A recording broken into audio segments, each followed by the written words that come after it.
Hey, how's it going YouTube? This is your boy Chosen and welcome to today's discussion video, which is actually the first one after the events of chapter 55. So due to that fact, of course, in this video, we're going to be talking about Naruto. Since last chapter was, if I'm not mistaken, the first official major Shippuden character death in the series. I know Inoki and Ao also passed, but they were side characters prior, so yeah, again, rest in peace Kuruma. I wouldn't say he was a childhood favorite, but when during the war arc, I think we can all agree he placed a special place in our hearts. So today, of course, we are not talking about Kuruma. We are going to be discussing everything about Naruto heading forward, whether that be status as Hokage, his power, and how the series now has a perfect opportunity to reintroduce and expand on Sage Mode to a newer audience. All that good stuff. So yeah, due to Kuruma's sacrifice, Naruto can no longer perform Kuruma Link Mode and use his extra massive chakra source, which to be honest is one of the main reasons as to why he's avoided death so many times. Due to Naruto losing Kurama, he most likely also lost the ability to self-regenerate. So going up against Delta for the second time, he's got to be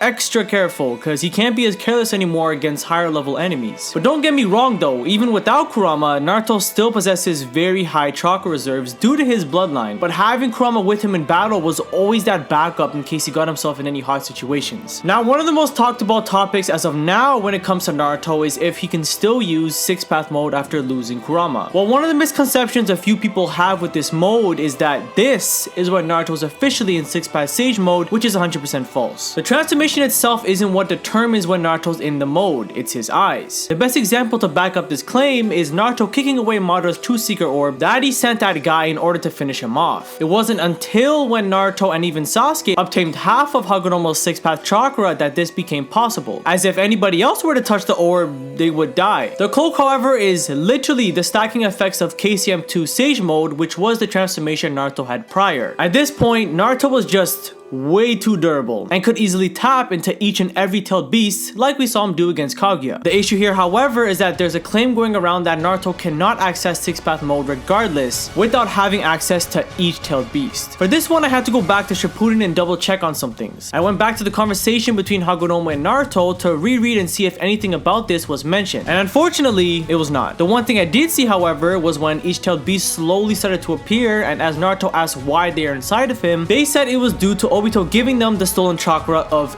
each tailed beast from Madara. Then after Hagoromo shared his chakra with Naruto, woke up and then awakened Six Path Mode. Also, if you look at Jubito and Ten Tails Madara, which in their own way is their Six Path Mode, it wasn't until they both became the Jinchuriki of the Ten Tails that they then possessed this godly level transformation. So the way it looks based off of these facts, it does seem like one needs to possess at least a portion of each tailed beast in order to undergo Six Path Mode. But regardless of the fact, I think if you may be missing the point of Naruto losing Kurama and Sasuke losing the Rinnegan, which was clearly intended to open a wider bridge for the next gen's development and also raise some stakes. Whether you see it as a good or bad thing, the nerf was real and intentional. I still do believe the power scaling should have transitioned better from Shippuden to Boruto, but regardless, with this happening, the stakes are now higher. That was the clear intention. At this point in the story, anyone can go. None of this, it'd take too long to kill you Naruto with that cube. No, none of that stuff. So due to this fact, if Kishimoto, doesn't allow Naruto to use Six Path Mode, whether he was really able to or not after losing Kuruma, if he can and all he can use is Sage Mode, do not be surprised. And this isn't me speaking with bias, I'm just stating a clear possibility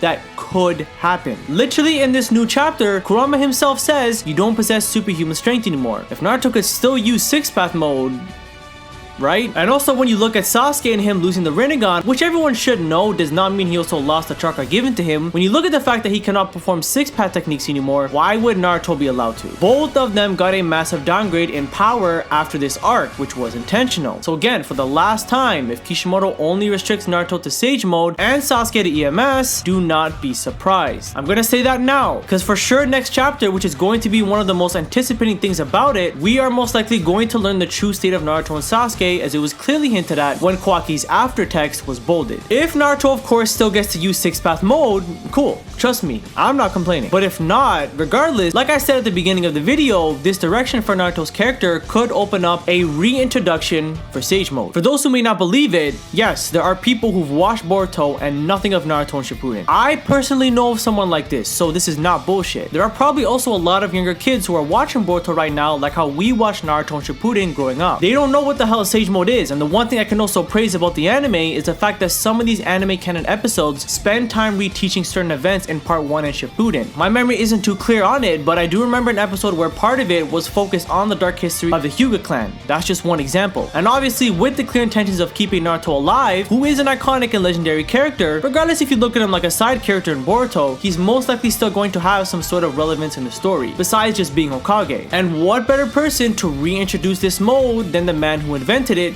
Kishimoto, who from the time skip onwards is going to be a story completely written by him. And since we know Sage Mode dates way back to, if I'm not mistaken, farther back from the Sage of Six Path, this could also be an opportunity for Kishimoto to maybe expand on this mode and introduce new techniques and training methods to unlocking more power within this transformation. This idea is also following a same path with Sakura's Byakugo seal, like it was heavily into that at chapter 35 and 36. This way, both Boruto fans and those who've watched Naruto all the way to Boruto get something good. Boruto's only are now going to properly understand what the hell Sage Mode is all about, and Naruto fans gain new knowledge on the mode and possibly see Naruto perform new techniques that we've never seen before. Another reason why this could be good for the story and that newer audience is because now it'll help them further understand what the hell Mitsuki's transformation is all about. Mitsuki being a main character who we're gonna see a lot of, like we already have, and who eventually will come to possibly master the transformation as well. Personally, I love the way Sage Mode works. For those who don't know, my display picture for my YouTube channel where, I'm wearing the Hokage cape, you might not be able to see it, but I actually have Sage Mode eyes. So if this or something similar becomes a thing, hey,